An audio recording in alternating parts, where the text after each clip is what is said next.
رسول اللہ نے فرمایا، ایک آدمی صرف مکھی کی وجہ سے جنت میں چلا گیا اور دوسرا جہنم میں۔ صحابہ نے عرض کیا، یا رسول اللہ وہ کیسے؟ نبی کریم نے فرمایا، دو آدمی ایک قبیلے کے پاس سے گزرے۔ اس قبیلے کا ایک بت تھا جس پر چڑھاوا چڑھائے بغیر کوئی آدمی نہیں گزر سکتا تھا۔ چنانچہ ان میں سے ایک شخص سے کہا گیا کہ اس بت پر چڑھاوا چڑھاؤ۔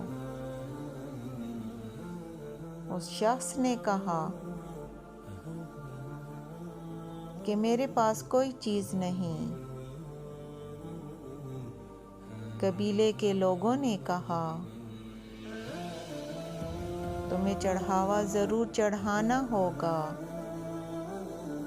ہوا مکھی ہی پکڑ کر چڑھاؤ۔ مسافر نے مکھی پکڑی اور بت کی نذر کر دی۔ لوگوں نے اس کو جانے دیا۔ وہ اس چڑھاوے کی وجہ سے جہنم میں چلا گیا۔ قبیلے کے لوگوں نے دوسرے شخص سے کہا، تم بھی کوئی چیز بت کی نذر کرو۔ اس نے کہا،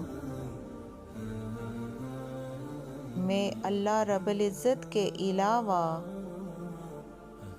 کسی دوسرے کے نام کا چڑھاوا نہیں چڑھاؤں گا۔ لوگوں نے اسے قتل کر دیا اور وہ جنت میں چلا گیا۔